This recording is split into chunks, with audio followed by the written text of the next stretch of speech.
Y eso solamente lo tenemos justamente muchas veces por lo que es una investigación, ¿no? Cuando uno hace una investigación así, a lo más profundo, sin querer, va conociendo detalles de lo que realmente ocurrió aquí en nuestro Perú, ¿no? Y es un tema realmente de coyuntura porque ocurrió pues aquí, como yo les decía, sus padres, sus abuelos son las personas que han vivido esa nefasta época. Pero bueno, ocurrió, ya pasó. Seguramente en el caso de ustedes tres, si han tenido anteriormente un trabajo de investigación y exposición de este tipo, realmente hay algunos que se sienten nerviosos, hay algunos que de repente el nerviosismo los lleva a no presentarse, como ha ocurrido el día de ayer. Hay algunos que el nerviosismo también los lleva a no hacer nada del tema. Y hay quienes, pues, por propio reto, salen adelante y lo exponen como realmente debe de ser. Hay que recordar algo, ¿no? Ustedes están en una etapa que ya están por culminar este grado y cuando ustedes se apresten a llevar algún tipo de educación superior, también existe lo que es una exposición a nivel, sea tecnológico, sea universitario. No será rapidito, pero va a haber un momento en que les van a hacer y a veces es un poquito más forzado, ¿no? Porque ahí obviamente por no perder el ciclo, por no perder o no salir desaprobado en la asignatura, tienes que hacerlo sí o sí, salvo que no sea de tu interés la carrera y dentro de tus objetivos abandonarlo, ¿no? Entonces la pregunta es, ¿para qué la tomaste si realmente lo vas a abandonar? Entonces, es bueno que durante la exposición sean ustedes partícipes, sean de repente bastante sueltas, estén bastante tranquilas, serenas, con la finalidad de hacerlo, puesto que un próximo trabajo de exposición, ¿sí? Ahora lo van a llevar a ustedes a cabo en otra manera. Y esa manera de repente va a ser un poquito, no lo voy a llamar como que vamos a retroceder, ¿no?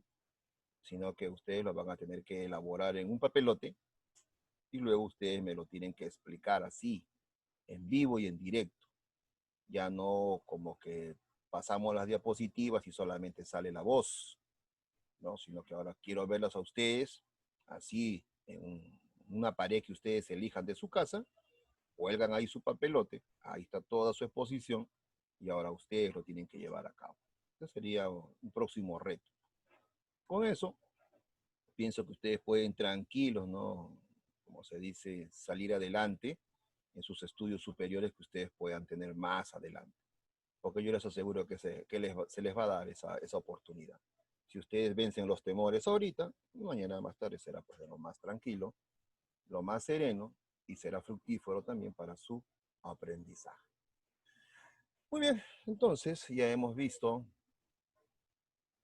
en la clase pasada, estuvimos hablando de la guerra de las Malvinas, nos habíamos enterado, los pormenores, lo que ocurrió, lo bueno que fuimos con Argentina y lo malo que fueron los argentinos contra nosotros, ¿no? Cuando tuvimos un conflicto armado con el Ecuador. Eso ocurrió la clase pasada, lo que hemos explicado. Ahora vamos a ver también otro de los asuntos que va a ocurrir durante la coexistencia pacífica. Recordemos que la coexistencia pacífica era el enfrentamiento directo entre Rusia y los países capitalistas, buscando redondear lo que era la paz, la tranquilidad, puesto que ya no se quería ver una guerra como se habló en el periodo de la Guerra Fría. Ya no se va a querer eso. Ahora vamos a conocer que este era otro asunto. Mira el país que estuves aquí, ¿sí? De Alemania. Está encerrado de rojito. ¿Ok? Acá, frente a la otra parte de Alemania, de territorios que había conquistado, que estaba pues Polonia y parte de Rusia. Por este lado oriental vinieron los rusos por este lado occidental, vinieron franceses, norteamericanos e ingleses. Cuando los dos van a chocar, ahí se va a acabar la guerra. Entonces, ¿qué era lo que se buscaba? Desestimar, alejar o eliminar ese comunismo que venía desde Oriente. ¿Y qué hicieron? Lo mejor, construyeron un muro, ¿no? Bastantemente alto y bastantemente largo hasta el Mar del Norte, o sea, hasta el Mar Mediterráneo, con la finalidad de evitar que poblaciones comunistas vengan aquí, a esta zona, donde estaban los demócratas o capitalistas. Los capitalistas y demócratas lo que querían con el muro era detener ese famoso comunismo. Ese muro lo tenemos acá. Observa algunas características del mismo. Tenía miradores, tenía torres de vigilancia, había búnkeres donde pues dormían soldados de forma permanente, habían muros, habían cercos electrificados, habían vigas, puesto que de repente un tanque venía por aquí, tumbaba, pero ya se encontraba con unas vigas de acero y eso le evitaba que esto pues se pase. La idea era evitar en todo caso que la población también se pueda ver con la población que había quedado del otro lado del muro. 40 años, señores, sobrevivió este muro, también llamado el muro de la vergüenza. ¿Por qué el muro de la vergüenza? Porque realmente nunca hasta ese momento la ideología habría tomado tanta importancia y eso hizo de que el hombre, con la finalidad de detener una ideología, habría de construir un muro, cuando eso en tiempos modernos no se da así. En tiempos modernos el diálogo va a ser necesario eh, para poder obtener un objetivo. El objetivo era que si ese comunismo era muy beneficioso allá en los países asiáticos, que solamente ahí se quede. Y que si la gente quería tomar esa ideología, eso dependía de las personas, pero no como hacían los países orientales, en este caso los rusos, de empujar cada día más durante los 40 años que gobernó Joseph Stalin, comenzó a propalar a través de obras, de películas, etcétera, el engrandecimiento de esta ideología. ¿Y qué tuvieron que hacer los del frente? Detenerlo. Y para detenerlo no se les ocurrió mejor forma que construir un muro. Familias enteras alemanas quedaron separadas por 40 años. No se podían ver, no podía saltar el muro porque el muro era muy alto si tú lo ves aquí. Y si de repente lo lograbas saltar, desde las casetas de vigilancia te disparaban. Para este lado había una caseta y para el otro lado igual. Entonces dependía de dónde querías pasar tú y según eso te disparaban. ¿Okay? Preferían ellos que estés muerto ahí arriba de los muros donde hay una alambrada a que logres pasar hacia el otro lado. Entonces tú imagínate ver a tus padres después de 40 años.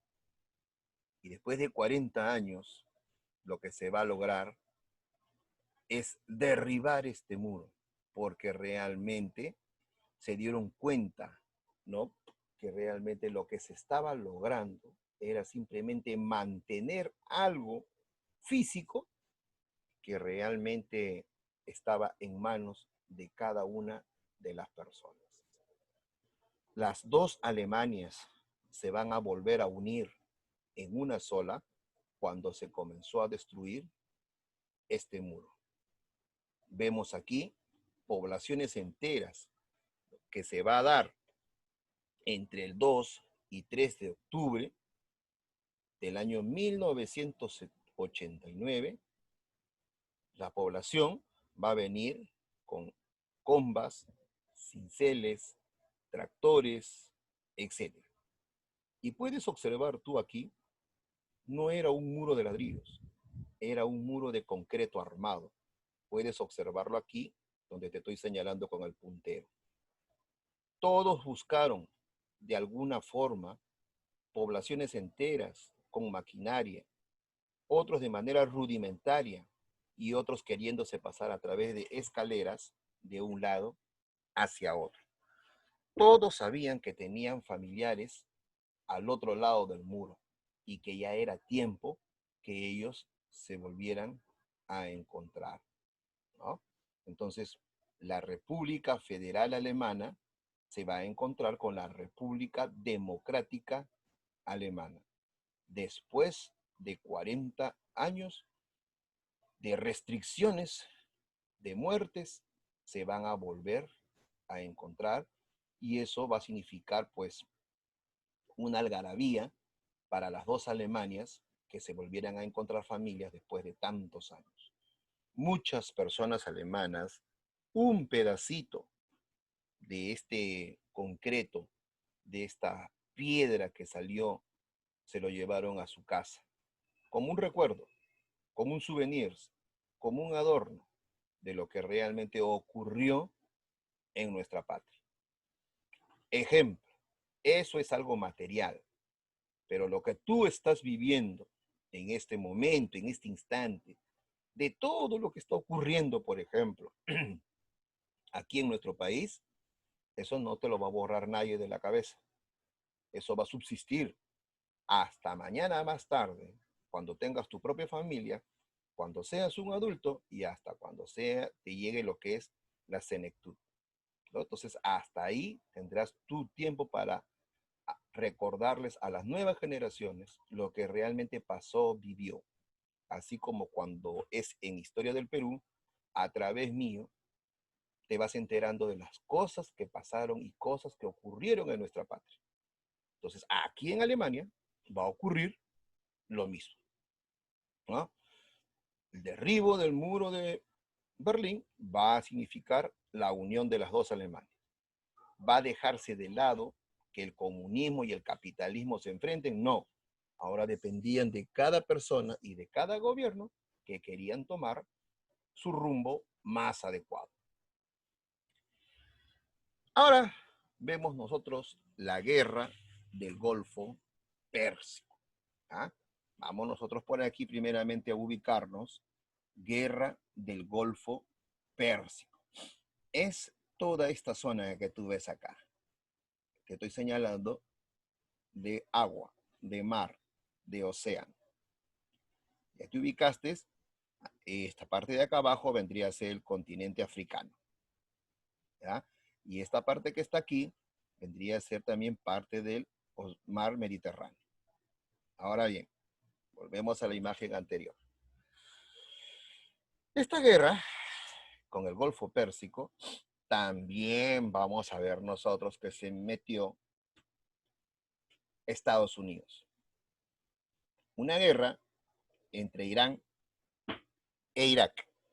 Dos países que comenzaron a disputarse Kuwait. Kuwait se encontraba entre los dos. Volvemos al mapa, como lo vemos aquí. Irak, Irán y este chiquitito verde, ese es Kuwait. ¿Ya? ¿Y por qué se peleaban por un pedacito de terreno? ¿Solamente era el terreno? No. Toda esta zona que te estoy señalando, entre Irán, Irak, Kuwait y Arabia Saudita, es riquísima en petróleo. Ahora ya entiendes por qué se peleaban estas dos naciones.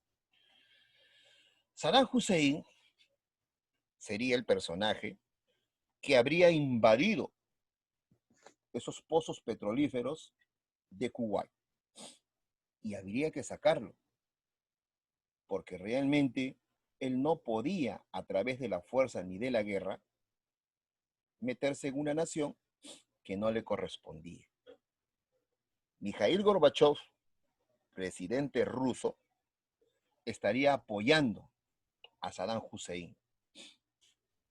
Y eso significaría que Estados Unidos tendría que intervenir, porque según el Tratado de Versalles, ¿recuerdas tú?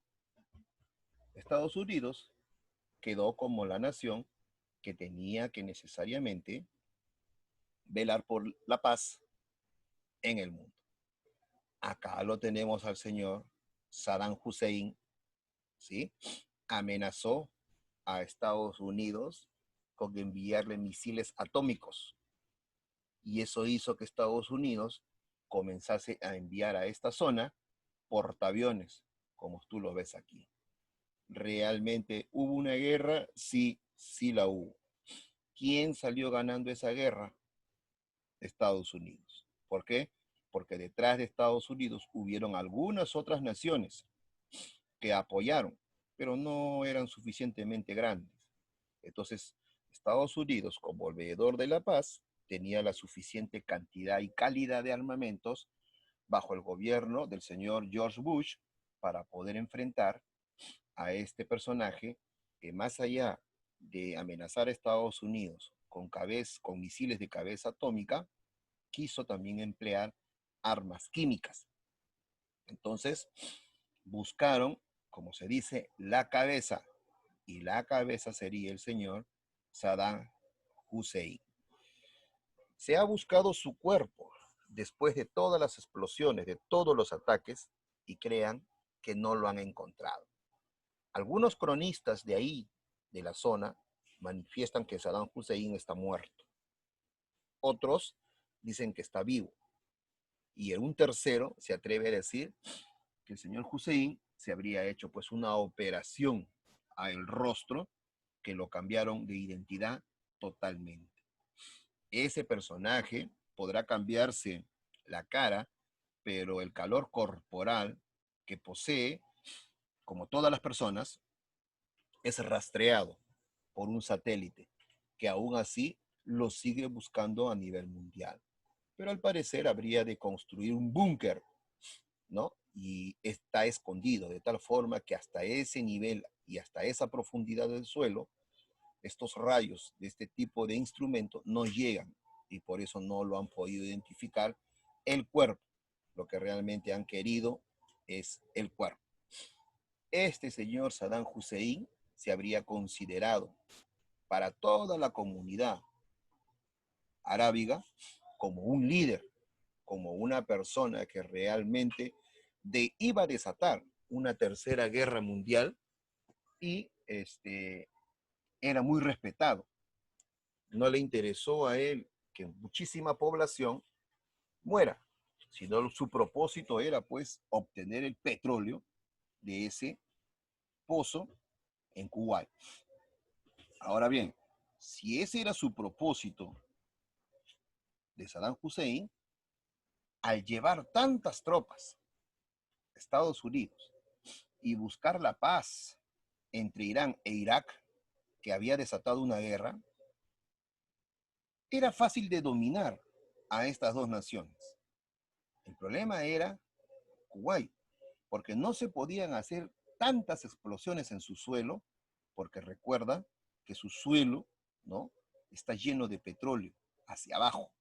Entonces los pozos petrolíferos iban a ser, pues, como se dice, como una bomba de tiempo. Entonces, era un poquito difícil el dominio de esta zona de Kuwait. En ese sentido, al parecer, Estados Unidos, como siempre, interviene y como siempre busca un interés. Y ese interés sería lo que todo el mundo busca. ¿Cuál es? El petróleo. Por eso acá dice, intereses de Estados Unidos en la guerra del Golfo Pérsico. Los bombardeos por parte del gobierno de George Bush contra la ciudad de Irak, puedes observarlo tú en esta imagen. Una ciudad quedó totalmente destrozada, producto de los explosivos. Ya aquí no vivía población. Aquí ya la población se había alejado totalmente. Y lo que se buscaba en aquel momento era establecer la paz. Y aquí tuvo que intervenir, buscando la misma, la Organización de las Naciones Unidas. Solamente a través de ello se pudo acabar con esta guerra y la ONU dijo, Irán, este es tu territorio, Irak, este es el tuyo, y Kuwait, ahora vas a ser una nación independiente. Todo aquel poblador del mundo que algún día quiera visitar Kuwait es la ciudad más rica, más poderosa, lastimosamente está en un pedacito de territorio, ¿no? Allí se construyen los edificios más lujosos, los mejores. Ahí están las personas millonarias. ¿Por qué? Porque todos dependen de el petróleo. Y como el petróleo es conocido como el oro negro, entonces es lo que mayormente se negocia con muchos países también de el mundo. ¿Okay? Entonces, eso es lo que habría ocurrido en la famosa guerra del Golfo Pérsico. Ahora bien, nosotros tenemos que ir conociendo, un momentito,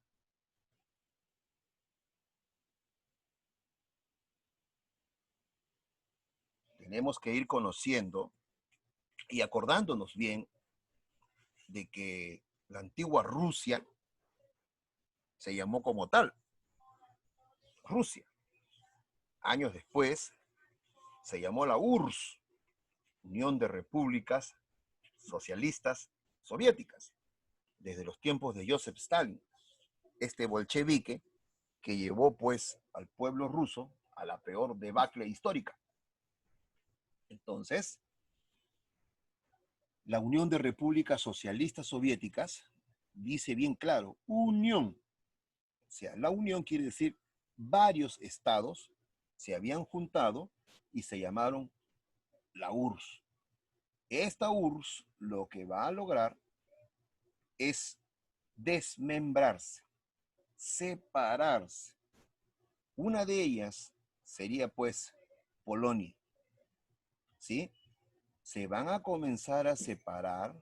¿Por qué? Porque decía socialistas soviéticas. Pero si se estaba practicando un comunismo, ¿cómo era posible que se siga llamando socialistas soviéticas? Entonces, el sistema y plan quinquenal de gobierno que se había establecido por los bolcheviques y que le dio grandes resultados a Rusia, perdón, a la Unión de Repúblicas Socialistas Soviéticas, lo encumbraron como una de las potencias hasta antes del año 1990. En todo caso, con los nuevos gobernantes, como el señor Mikhail Gorbachev, van a establecer un nuevo modelo económico que se va a emplear en esta Unión de Repúblicas Socialistas. Se va a llamar la perestroika. Ese era un modelo económico. El otro modelo económico sería el glasnost. De estos dos modelos, la que va a quedar establecida aquí en esta Unión de República va a ser la perestroika. Y producto del establecimiento de este tipo de política, se va a desmembrar la antigua Rusia. Se va a comenzar a separar y algunas van a querer ser independientes, como por ejemplo Letonia, Estonia, Lituania, Armenia, Afganistán, etc. Van a querer dejar de ser parte de esa unión y se van a proclamar repúblicas independientes. Todo por el modelo económico que Mikhail Gorbachev estaba haciendo o estaba empleando en esta nación.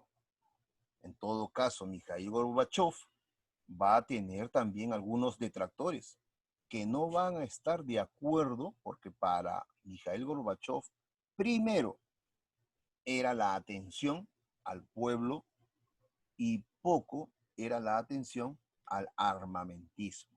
Él estaba más por la paz que por la guerra. pero desde el tiempo de los bolcheviques, o sea, desde el tiempo de Lenin, de Joseph Stalin, toda la vida ellos se habían preocupado más porque Rusia se encuentre bien armada. Mientras ahora Mikhail Gorbachev, para poder emplear su sistema económico perestroika, más se dedicó a lo que era este sistema y dejó de lado lo que era una futura carrera armamentista. Entonces, esa URSS se va a dividir y van a hacer un nuevo nombre. Se va a llamar el CI, Comunidad de Estados Independientes. Claro, porque habían muchos que ya estaban separados. A eso se le llamó Comunidad de Estados Independientes. Boris Yeltsin, nuevo presidente ruso, ¿qué va a tratar de hacer? Va a tratar de rearmar todo. Y ahora le va a llamar Federación Rusa. Hasta ahorita, ese es su nombre real. No se le llama Rusia, no se le llama URSS, no se le llama CI, sino Federación Rusa. Ese es su nombre correcto. Y de esta federación que Boris Yeltsin quiso reunir, quiso juntar, no quisieron participar por nada Letonia, Lituania ni Estonia. Ninguno de ellos quiso participar. Entonces, acá tenemos los países que formaban la antigua URSS. Acá tenemos los dos modelos económicos. Por ejemplo, la perestroika. ¿En qué consistía? Reestructuración política y económica. Introduce elementos de la economía de mercado. Para poder crecer, para poder desarrollarse, no era necesario las armas. Y acá si tú lees, no habrá nada de armamento. Frente al otro sistema, que era el Glasnost, que era la apertura o transparencia de la comunicación a través del mundo. ¿Qué significaba? Como lo que yo voy a hacer, lo voy a publicar para que todo el mundo se entere. ¿Y qué pasaría si ese modelo Glasnost, yo por masificarlo, por darlo a conocer al mundo, no era parte de un buen proyecto o el proyecto no resultaba? En todo caso, sería pues la burla de todo el mundo. En todo caso, el Glasnost quedó de lado. Y lo que realmente hizo Mikhail Gorbachev fue enfocar todo su esfuerzo en la economía del mercado. Es decir, comprar, vender, negociar, importación, exportación. Y eso encumbraría pues a Rusia a un crecimiento mucho mayor de lo que ellos realmente tenían. Acá tenemos un motivo de la disolución de la URSS, que eso yo se los dejo para ustedes. Acá tenemos a este bolchevique, Joseph Stalin, ¿no? Que realmente acá nos da una breve historia cómo llega al poder. Aquí tenemos al último presidente de la Federación Rusa, ¿no? El señor Putin, ¿sí? Aquí tenemos a Mikhail Gorbachev y a Boris Yeltsin. Ahora, presidentes de la antigua URSS, de la antigua, conocemos a Joseph Stalin, Khrushchev, Belzev, Gorbachev y Boris Yeltsin, ¿ya? Presidentes de la antigua URSS. Finalmente, ¿cuáles serían los efectos de la política de Mikhail Gorbachev? Logra participar del fin de la guerra, se produce la democratización, ya se olvidan allá de socialismo, de comunismo, y van a buscar la democratización porque realmente entendieron que era la única forma de poder lograr el éxito en su nación. Con Boris Yeltsin, entonces van a lograr la Federación Rusa y van a encontrar realmente el engrandecimiento, no en territorio, sino al plan económico, puesto que la parte político y administrativo lo habían desarrollado a la perfección. Ahora, recordar entonces de aquí para adelante que la antigua Rusia, URSS, ahora se llama Federación Rusa. ¿Ok? Bien, chicos o chicas, hemos terminado hasta esta parte con lo que es la coexistencia pacífica.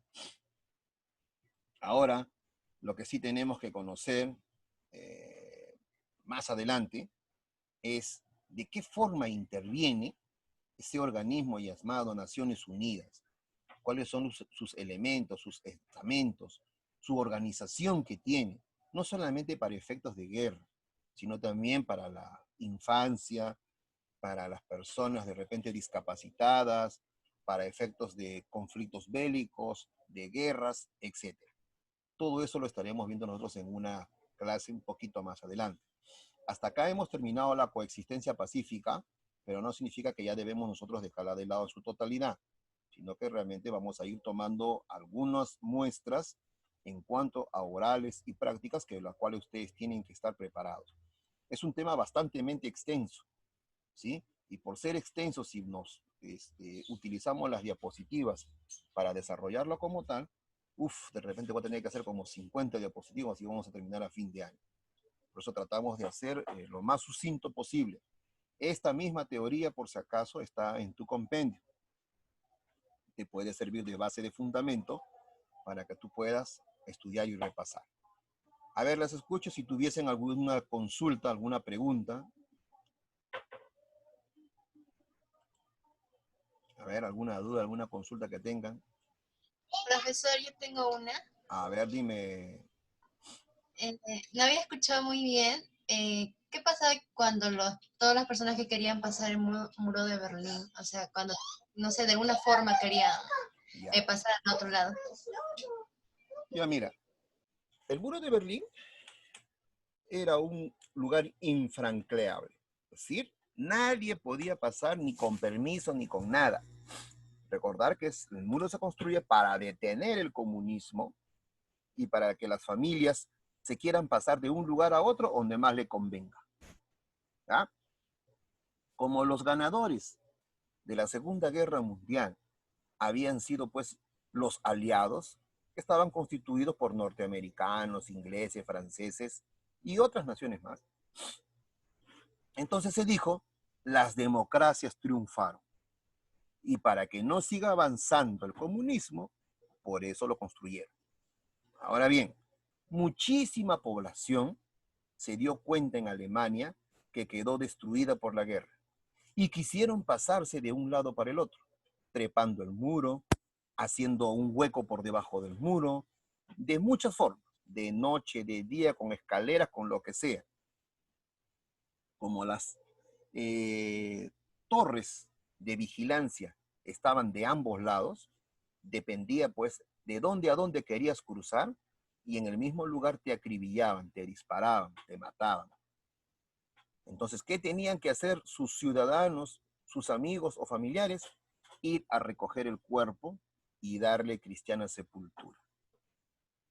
Eso era lo que ocurría con las personas que querían pasar de un lugar a otro. Después de 40 años, cuando se logra romper ese cerco, las personas ahora transitan de manera natural. Hoy es así. ¿Alguna otra pregunta? ¿Alguna otra pregunta? A ver, Ami, Emi, ¿alguna consulta que tengan? ¿Está claro?